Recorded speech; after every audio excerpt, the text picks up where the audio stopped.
Sir Eid पे आज सारा दिन, अब शाम का वक्त हो चुका है, तो फिर सारा दिन मसरूफियात क्या रहीं, अमूमी तौर पे क्या रहती हैं, क्या कुर्बानी की? देखिए जी, ईद सुबह ईद पढ़ने के बाद फिर हम अपनी कुर्बानियाँ करवाते हैं। कुर्बानियाँ करवा कर फिर उनका गोश्त बांटते हैं हम। और अमूमन हमारे देहातों में तो इस पर बड़ा सख्ती से अमल होता है कि गोश्त के 3 हिस्से होते हैं जानवर के। एक रिश्तेदारों के घर दिया जाता है और अपनी बिरादरी के तरफ जो आपके पड़ोसी हों, जो आपके करीबी रिश्तेदार हों, और एक हिस्सा हम अपने घर रखते हैं और एक हिस्सा बांटा जाता है गुरबा में और मसाकीन में, जिनके घरों में कुर्बानियाँ नहीं हुई उनमें बांटा जाता है। आपने कहा ये गाँव के अंदर तहजीब है, तो फिर शहरों के अंदर क्या शहरों रिवायतें और होंगी? में मुझे मेरा नहीं ख्याल शहरों में कोई बांटता हो इस तरह।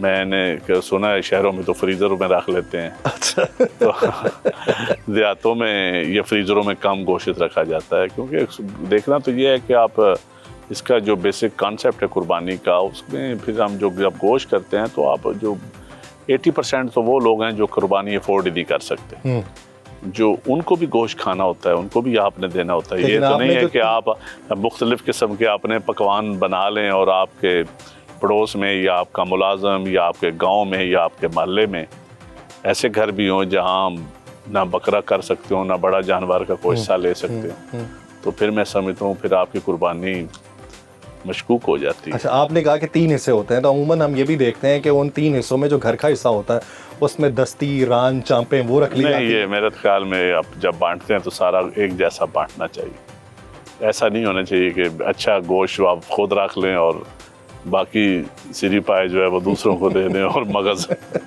और रान का गोश्त और पुट का गोश्त आप रख ले, ऐसा नहीं होना चाहिए। अच्छा सर, गाँव के अंदर जब आप डेरेदारी भी कर रहे हों और आप सियासतदान भी हों और बरसों से वहाँ पे मुकीम भी हों, तो फिर वहाँ पे गोश्त बांटने का तरीका अमूमन मुख्तलिफ होता है। बहुत से लोगों की तवक्कुआत होती हैं कि चांद साहब अल्लू आज कोई बहुत अच्छा गोश्त आएगा या ज़्यादा मिकदार में आएगा, तो यहाँ पे तवक्कुआत कैसी होती है? देखें, बिल्कुल होती है। हम तो जो अपना रिश्तेदारों को दे के भेजते हैं अच्छा खासा, लेकिन जो आपके वो तकरीबन जो बिरादरी हमारी होती है करीबी रिश्तेदार, लेकिन बाकी लोग आ जाते हैं, उनको शापरों में बंद करके फिर गरीब लोग अमूमन इकट्ठे होते हैं एक जगह पे, उनको दे दिया जाता है। या कुछ कई ऐसे सफ़ेद पोश भी होते हैं जो मांगने या लाइन में लगने या आपके डेरे पे या आपके घर में नहीं आते या वो गोश्त नहीं, लेकिन देहातों में तो अमूमन मोस्टली लोग आ जाते हैं गोश्त, तो उनके घरों में भी हम दे भेजते हैं।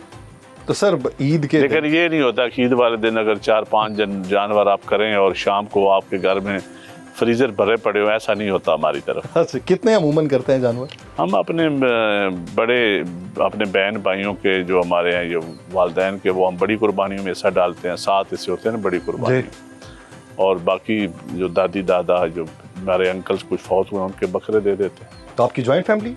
हाँ, हमारी जॉइंट फैमिली।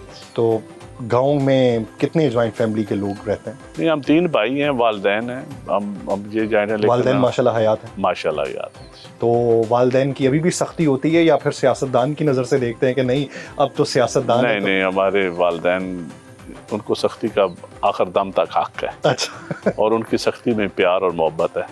तो कभी उम्र के इस हिस्से में ऐसी कोई डांट पड़ी हो जो जहन में महव रह गई हो कि ये अब्बा जी ने डांटा था? नहीं, डांट पड़ती है बहुत, अक्सर तकरीबन हर दूसरे दिन पड़ती है। अच्छा। डांट बेस नहीं होती, अगर वो पास ना भी हो तो टेलीफोन पे भी पड़ जाती है। अच्छा, कभी कभार ऐसा होता है कि आपने किसी मुलाजिम को कोई और काम कहा हो और बड़े चंद साहब ने कोई और काम कह दिया हो, तो बड़े चंद साहब का हुक्म चलेगा, हमारा नहीं चलेगा। अच्छा। तो कभी ऐसा होता है कि बड़े चंद साहब ने मुलाजिम के सामने कह दिया हो कि छोड़ो यार ओदी गल तुम यह करो? नहीं, वो अमूमन कहते नहीं है, लेकिन उनको हक है, वो कह सकते हैं। मुलाजमों को भी पता है कि बड़ों का हुक्म पहले मानना है।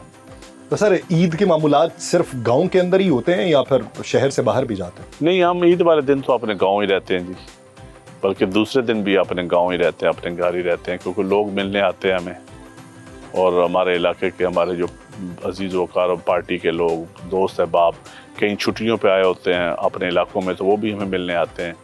और फिर दूसरे दिन कईयों को हम मिलने जाते हैं, कोई तीमारदारी, कोई बीमार पुरसी किसी की करनी हो, लेकिन हम 2 दिन कोशिश करते हैं कि हम अपने घर ही रहें।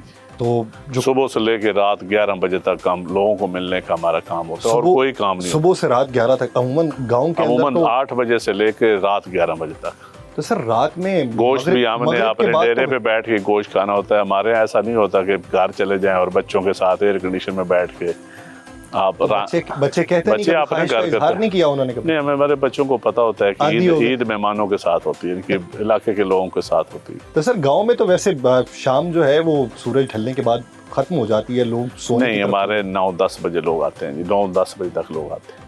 छुट्टियाँ होती हैं, लोग आते हैं जो दूर दराज से, कहीं सरकारी मुलाजिम है, कहीं ओवरसीज हैं, वो ईद पे जब अपने इलाकों में आते हैं तो फिर वो हमारा गेट टुगेदर रहती है। तो कुर्बानी खुद भी करते हैं या फिर सिर्फ कसाई नहीं, करते कसाई करते हैं हम। हैं? कभी छुरी भी खुद नहीं चलाई? नहीं, छुरी पे हाथ फेर देते हैं, मैं छुरी चलाने से मुझे डर आता है। जिंदगी में कभी छुरी नहीं चलाई? नहीं, मैंने नहीं चलाई, कभी गोश्त किया भी नहीं खुद? मुझे डर लगता है। मैं खून देख के डरता हूँ।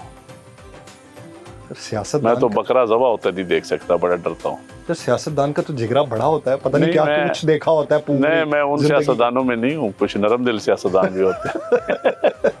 नहीं, नरम दिल की जगह कितनी बनी रहती है वैसे? नहीं, वैसे मैं वाकई मैं डरता हूँ। मैं बकरा या कोई जानवर ज़बा होता तड़पता नहीं देख सकता उसको, मैं नहीं देख सकता। तो सर क्या तब्दीली देखी आपने कि आपका जो बचपन था उसमें जो ईदें हुआ करती थी और अब आपके जो बच्चे हैं माशाल्लाह वो भी जवान हो गए होंगे, अब उनकी ईदों में और आपकी ईदों में बुनियादी फ़र्क क्या नज़र आता है? लेकिन जी, हमारे जब हम बच्चे थे तो उस वक्त भी क्योंकि वालिदैन सियासत में थे, सारे ख़ानदान में, तो मोस्टली हम डेरे पे ईद सुबह तैयार होकर ईद पढ़नी और फिर डेरे पे बैठना उनके साथ ही, या थोड़ी देर हम रिश्तेदारों को कभी फुप्पो के घर चले जाना, कभी आंटी के घर, कभी ननिहाल के घर। अच्छा। तो अब वो दौर नहीं रहा, अब जाना, फिर ईद बड़ी मिलती थी, सारे अंकल से ईद मिलती थी। अब ईद देनी पड़ती है, अब मिलती नहीं, अब सिर्फ देनी होती है। तो सर क्या समझते हैं कि पिछले कुछ सालों के अंदर ये जो कीमतें थी जानवरों की, ये पहले मिल जाया करता था एक अच्छा बकरा 50,000 रुपये में, एक अच्छा अगर आपने बैल लेना है तो वो आपको कोई 1.5 लाख में मिल जाया करता था, लेकिन फिर रफ्ता रफ्ता अब तो सुनने में आता है 10 लाख का भी बैल आता है, 15 नहीं, लाख का भी। हमारे यहाँ हम तो 6 महीने पहले ले लेते हैं तो 3-4 लाख का मिल जाता है बैल या गाय, जो भी आपने लेनी हो। 6 महीने पहले 3-4 लाख 3-4 लाख का, तो वो तो फिर माशाल्लाह अब वो 2-3 महीने हम अपने पास रखते हैं। अच्छा, बकरे भी इसी तरह पहले ले लेते हैं, ठीक। तो वो भी रखते हैं। तो बकरे भी अमूमन 30-40 हज़ार में मिल जाते हैं हमें तो, और फिर यहाँ हमारे घर के होते हैं, हमने अपनी भी बकरियाँ रखी हुई हैं, अच्छा, उसके भी हो जाता है। लेकिन कुर्बानी वाकई आम लोगों की पहुँच से दूर है। आप क्या समझते हैं कि वो देखिए 80% तो वो लोग हैं जो तनख्वाहदार तबका है या मजदूर तबका है, वो कैसे अब 1 लाख की या 4 लाख की बड़ी या बकरा भी ले तो एक कम से कम उसको 50,000 से लाख के दरमियान मिलेगा, तो नहीं ले सकते लोग। उसकी बुनियादी वजह क्या समझते हैं इसमें? देखिए यहाँ हुकूमती बहुत किरदार महंगाई समझते है, हैं कोई नहीं और? हुकूमती ओवरऑल महंगाई बहुत ज़्यादा हो गई है, लोगों की कुव्वत खरीद कम हो गई। वही जो हम पे बीते थे रंज सारे वो खुद पे बीते तो लोग समझे, जब अपनी अपनी मोहब्बतों के अजाब झेले तो लोग समझे।